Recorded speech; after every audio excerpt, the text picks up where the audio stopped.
while the next speaker attempts to use my pointer, I will introduce him. So the next speaker is Oliver Smart, who was always one of the scary people at global phasing during my PhD, who whenever I did or said anything, I kind of expected him to say, oh, by the way, you've done it wrong. Fortunately, this hasn't happened so far.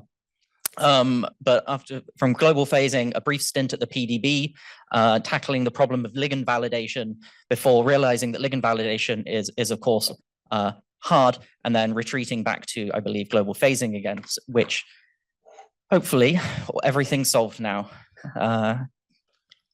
Looking forward to hearing the talk. We have a pointer. Let's try. That one probably won't work.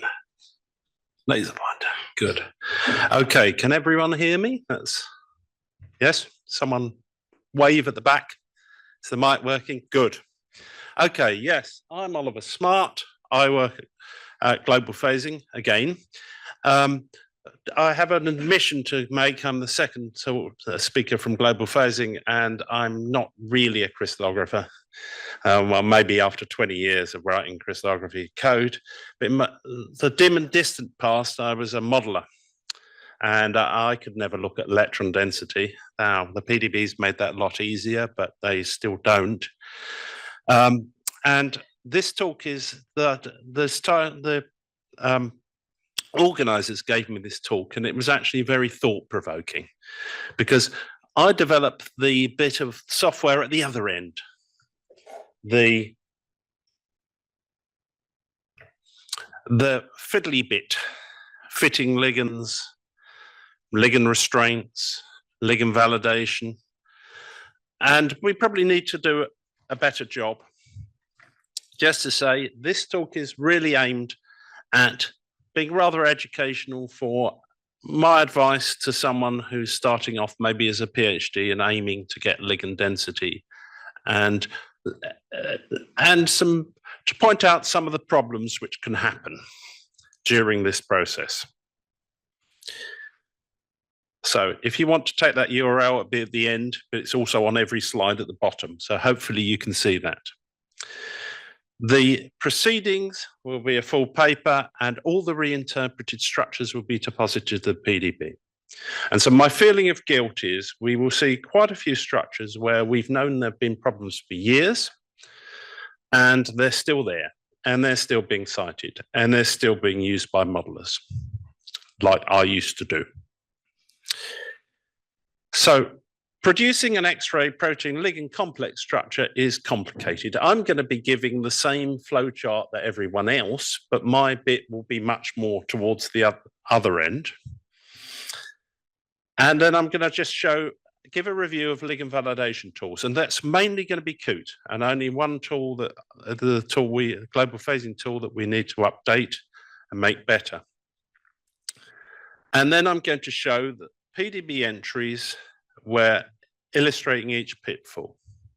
I won't illustrate soaking your ligand and collecting optimal data. There is the odd one of those, but I will start off with the main thing which I really want to push for young people is there electron density for your ligand? And Judith showed an almost identical picture for the one which I'll show, but the one I'll show is still in the PDB, still being cited. What's the chemical definition for the ligand? How does your ligand bind?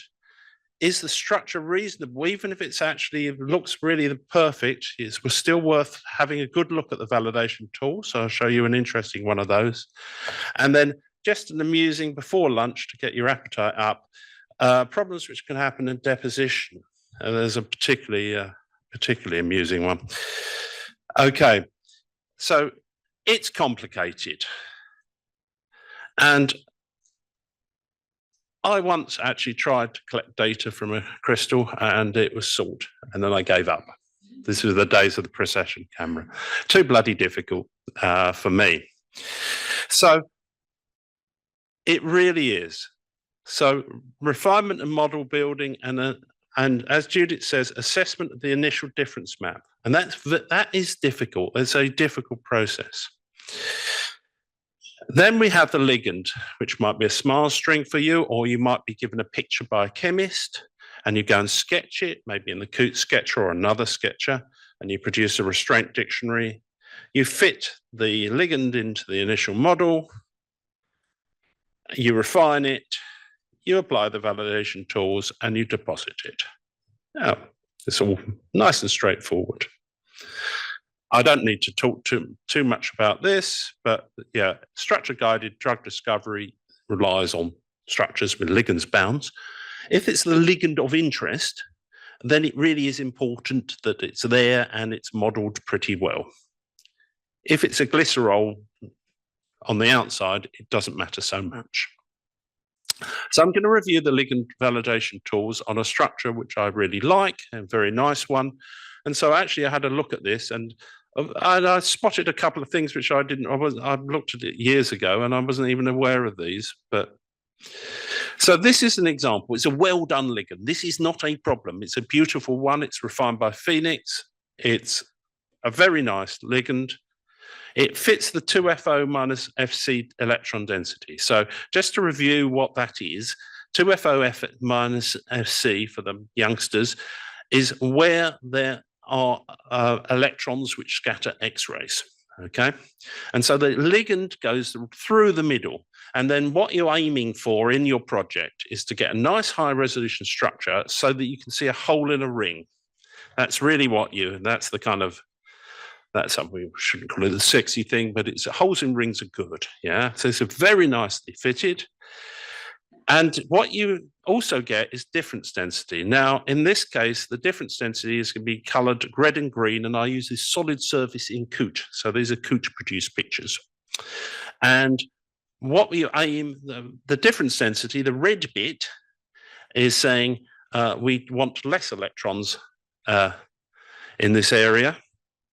And a green bit, of which there aren't any green bits in this one. Oh, there's a little bit down here. Yeah, it's a little green bit down there. Is we want some more electrons in that area. So if there is difference density to the host of the ligand, it could be from poor chemistry or fit. We see that later. It could be because occupancy refinement is used. So this is actually a nice, very nice ligand, but it's been modeled with an occupancy 1. And if you actually refine it in Buster, the occupancy goes to 0.77. And Nick will say, well, what about the other 0.23? A very good point before he asks the questions. The NAD, which is next to it, refines to an occupancy of 1. The ligand real space correlation coefficient, which is a very blunt tool, we see that, is 0.95. It's a very nice structure. The one other thing to point to young people, and this is something, I was a modeler, so then this came to a revelation for me. Scroll up the contour level of your 2FO minus FC, and then I've colored this in blue solid. So bigger atoms, heavier atoms, have more scattering effect for X-rays. That's probably the wrong way of doing it. And they appear at a higher contour level. So in this case, there's a sulfur and a selene, methionine there and another one down there. And the cofactor has some phosphates, and there's also some kind of pretty well bound peptide groups. But the thing for the ligand is that there's a chlorine in the ligand, and the chlorine atom appears at a much higher contour level. As it's only 0.77 occupied, it's not as high a level as in the sulfur of the methionine. But if you've got an atom like that, do scroll up the contour and just check that. You can sometimes see things like alternate occupancies for sulfurs, even in fairly low resolution. So Coot has some beautiful validation tools, and it's got a thing called display ligand distortions, and it shows nice little green things if it's good. I think they're red if they're bad, which has to be changed because people are colorblind. Yeah, but so after Buster refinement, all is green. There are no violations compared to the restraints used for the ligand. Okay, so if there are restraint violations, think, is the chemistry correct? Is the fit reasonable? The other thing then is FLEV. FLEV is flat ligand environment view. I have to look that up every time. It produces a thing which I used to run a program called ligplot. years ago. And it's very useful for assessing ligand-protein interactions. You can do it in 3D, I'll show it later, but you want to think if it's not making sensible interactions, is it charged? Is it a tautomer? Have you got it the wrong way round? Blah, blah, blah. So I would just say for this one, everything's reasonable, but if you're actually doing design, the actual amide in the middle of the ligand doesn't make it sensible interactions to water or protein. And so that might be something you might want to optimize. Okay. And then there's the other thing, which is isolated mole probity dots for this ligand. And this one, actually, I've looked at this structure a lot of years ago, and it showed me that there's an isoleucine there, and it forms a kind of short contact. And if I looked at the other ligands in the series, that isoleucine never has any density. And I think it might actually be a valine, but it doesn't really matter. Okay, you don't get everything perfect. I'm sorry, wrong way around. This is the software we produced in Buster, and it's needs updating drastically, but we like this thing called Mogul, produced by the CCDC, and it validates geometry against small molecule structures. Okay, so it runs it. Now, the validation and PDB validation is much the same. For bonds and angles, these things are poor. It's irrelevant. It doesn't matter. That's completely irrelevant. What those do is maybe validate your restraint dictionary, but mainly validate whether you use the CSD to produce this restraint dictionary. So if you refine it, it all goes green. These two go green. But it's irrelevant. It doesn't matter. What matters for us is that if there were violations of that, that would be restraint violations because it's the same information. But it's much more important, the dihedrals and the rings, which you do not directly refine, are much more important. And those are really valid. There are other CCP4 validation tools. We saw a beautiful talk yesterday on privateer, carbohydrate, and there's ED stats. Z-scores and those things are difficult to do. So let's accelerate. Decision one, is there any electron density for your ligand? We've seen a picture like that today. This was a thing we saw in 2010, and it's frighteningly bad electron density. The ligand has an occupancy 1 in the PDB. The B factors are actually low. If you refine it, then the B factors shoot up. The correlation coefficient is extremely poor. The validation thing in terms of Mogul, it's perfect. There's no electron density to distort this ligand whatsoever. Coot after re-refinement says there's no electron density. And now the RCSB, the validation adds a quality score and says the correlation coefficient is extremely poor. There's only one hydrogen bond to the protein. What's worrying about this is that it's a very influential structure, which shows that this kind of interface is druggable. Rare. Okay, so obtaining ligand density, I'm going to flash through this, but the one thing which must be said is that solvent flattening can be a bit of a problem in this area. So if you start putting your ligand in and removing it, these difference maps, emit maps can fool you. Be careful. Ask, read the wiki, read Bernard Rupp's paper. So I'm applying this procedures to this site using a dangerous thing in Buster using LPDB. Buster says there's nothing there. I'm using minus big L, but taking the waters out from the 768 binding site, it looks like mostly disordered waters, but there's a bit of something else there. There certainly is no large 3 ligand, and this ligand has 2 chlorine atoms. They missed a chloride in the other bit of the structure. It produces a 12 sigma difference peak over a water molecule. There is no chlorine here. There is no ligand. And you could burn it out using, or you could use anomalous difference to look for this. There isn't. So the one thing I suggest, if you're worried about this, and it's probably quite a good idea, is form a null hypothesis that your ligand has not bound at all. Build and refine the best model you can. model electron density in the site with waters, crystallization additives, ions, cryoprotectants. Only believe the presence of a ligand if it can't be accounted for by any of the above.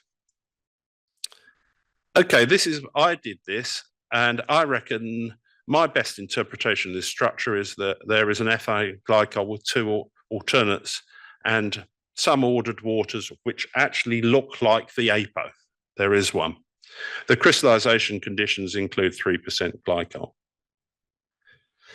Building ligand into electron density, how common is this pitfall? Read Bernard Ripp's and colleagues' paper. There are lots of them, but that's the one I prefer. I've never understood what this thing is. It doesn't look like Bernard to me, but he puts it everywhere. Please avoid this pitfall, okay? If you don't get any ligand difference density and you've soaked everything and you can't get it to work, go and use a docking program. It will produce a chapter in your thesis on its own. Yeah. Do not just throw it in there because there are a couple of glycerols. Okay. Please. Okay. Decision number 2. I'll have to speed up drastically, but I'll be bubbled. So what's the chemical definition of your ligand? And you have to come along and you have to get it in a restraint dictionary generator, and you might sketch it. This is an example in the PDB where I think they might have sketched it without quite understanding things properly. The parent compound is actually a pretty well done structure. It's got a chiral carbon here. And what they did was they sketched it according to the diagram, but they forgot that that was a CH group. So this ligand was then, the restraint dictionary is clearly a flat carbonium ion. The PDB have adopted this as a carbonium ion. This carbonium ions do not occur unless you're in a reaction intermediate or mass spec. So we look at the difference density of this. We can re-refine it, but the PDB is the same. There's a big blob of negative difference density above the carbon. So it's saying, I don't want to be flat, please. Can I actually go down and be a chiral carbon like my parent compound? Okay, the other bit of difference density is there's 2 clear alternates for this formyl group there. So that's there. Okay, but you see the correlation coefficient is 0.953. Yeah, it's a great ligand. It proves that carbonium ions exist in the PDB. Oh yeah, jolly good. Okay, Buster refinement with the corrected ligand, everything's hunky-dory. How does your ligand bind? Okay, so this is one, and I have an apology. I presented this structure at the CCP4 study weekend in 2011, and what had gone wrong there, and it's still in the PDB. So 1-UDT provides an example of a tricky ring to fit. This is a fairly famous molecule called sildenafil, Viagra, and we have a guy who's done one of the structures there. Overall, the ligand fit is very good, but the piperazine has been fitted with a very poor conformation. Now, modern restraint dictionaries might make this a lot easier. In these days, it's an old structure. That's piperazine, and the annoying thing about piperazine is that a bit like histidine, it can be either NH plus or N neutral, and so you don't actually know what the charge state is apart from looking at interactions.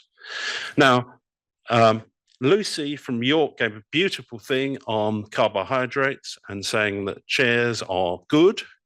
That's true of cyclohexane. It's also true of piperidine and pyrazine, so the one with nitrogens. Yeah. So chairs are good. Twisted boats and things are very rare, and you need very good evidence. The other thing to say is large substituents are more likely to be equatorial rather than axial. Okay. Electron density for 6-membered saturated rings is often weak, and it's very easy to get stuck in a wrong conformation. Okay.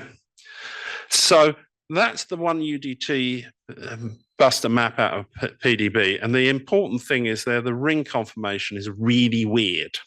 It isn't chair, it isn't boat, it's kind of flat over this bit, and it's not a happy thing at all. The overall ligand fit and pose is extremely good, but there's a big blob of negative difference density. So if we refine it with Buster, things get far worse. That actually what happens is that the ring is now forced to be a chair because we put torsion angles on 6-membered rings, and so it actually forces it into a chair. But this CH3 group then is forced to be axial, okay, and it bumps up against this group up here. You get a massive blob of difference density, which gets much bigger. So the geometry's got much better, but the ligand fit is much worse. And the reason is what you need to do, and you can actually do this by hand, and you could do it from PDB redo maps perfectly easily. I had a go.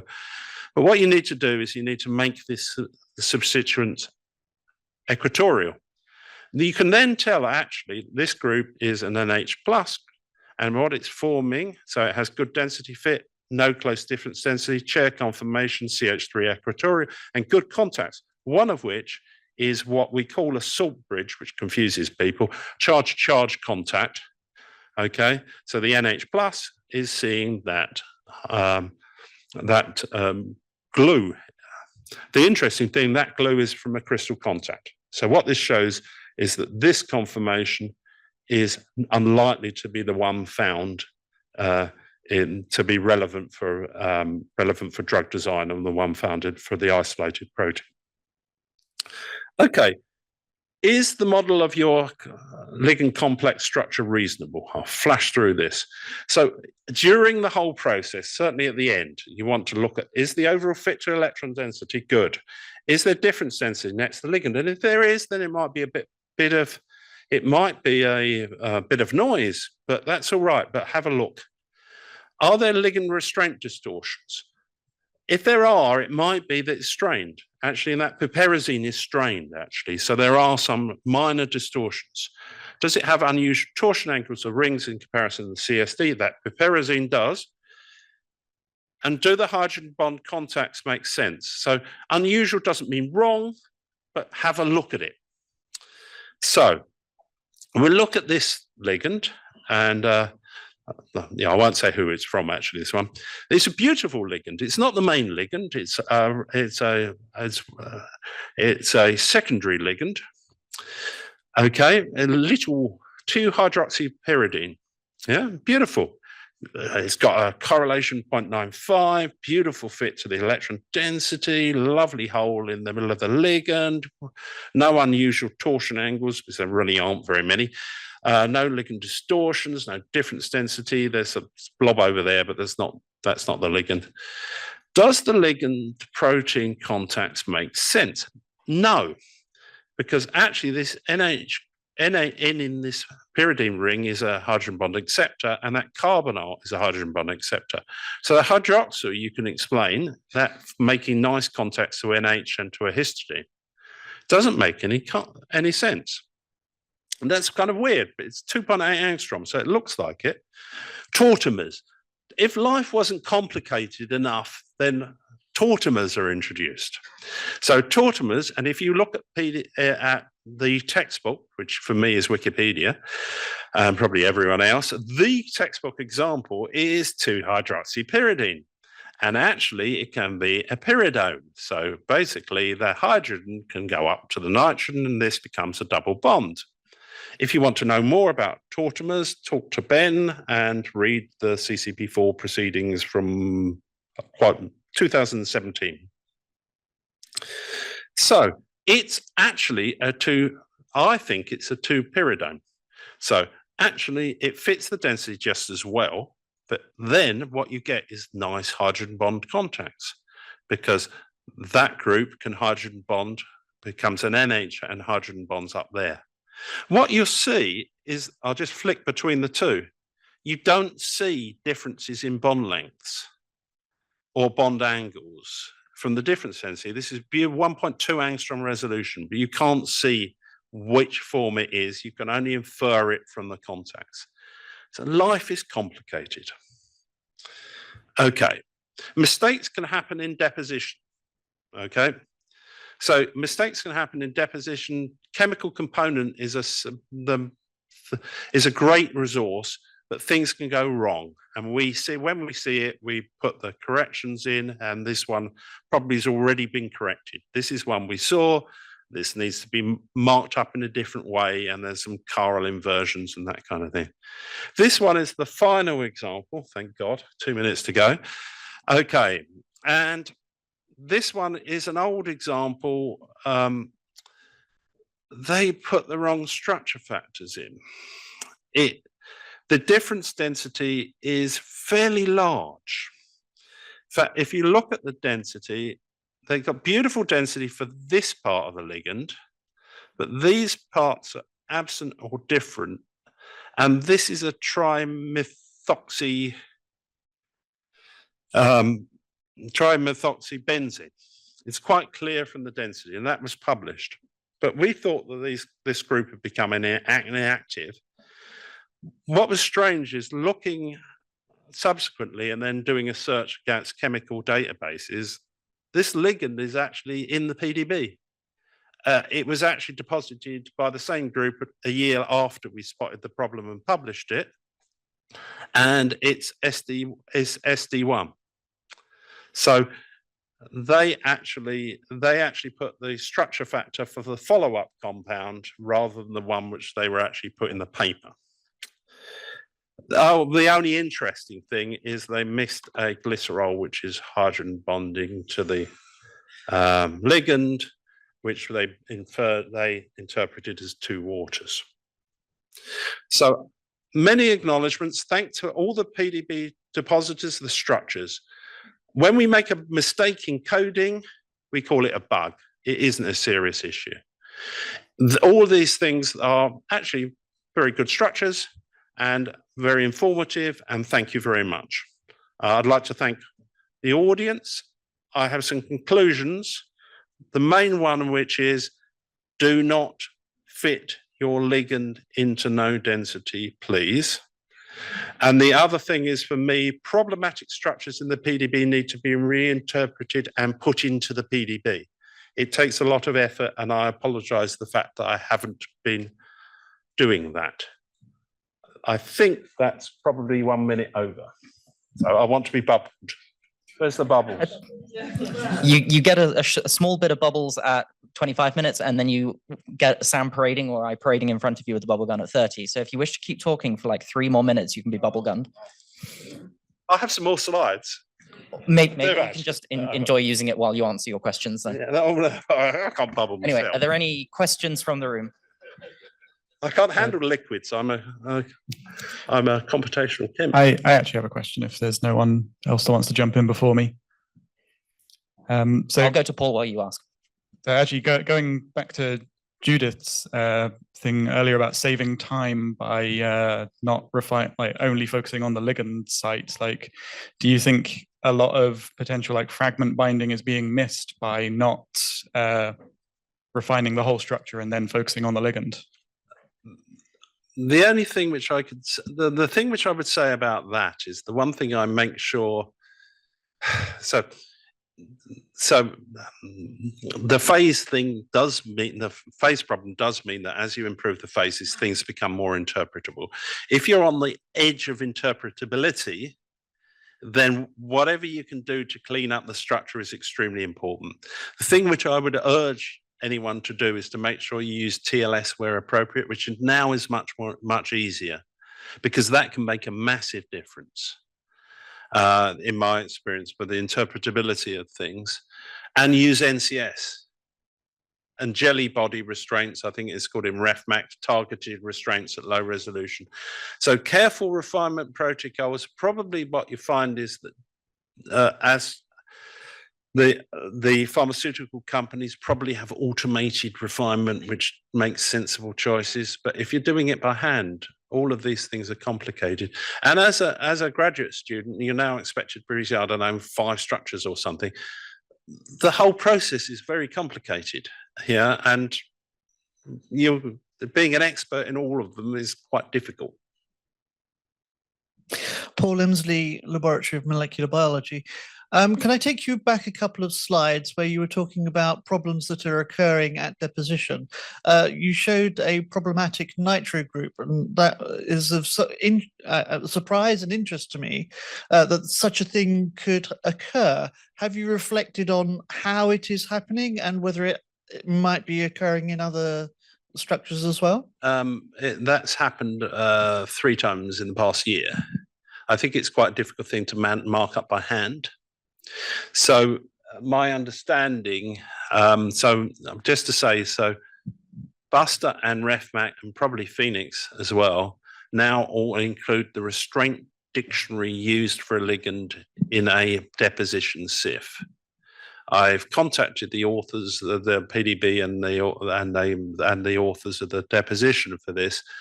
It was a high throughput thing and they didn't use that CIF. So what probably meant is that they stuck a small string in and then someone manually marked up the molecule. So if it's, so using my feeling about deposition and carrying things, it's like Ed in the last talk. If possible, we should be carrying things from computer program to computer program, from the crystallization stage to the synchrotron collection. So when you never have to fill in one of those things where you're filling in which synchrotron it was and what date it was and what that, all of that stuff, information should be carried by a LIMS, but an information system. The ligand definition should be carried as an information, but in the same information system. And I would even suggest that it's a mistake to have a deposition of coordinates and structure factors separately.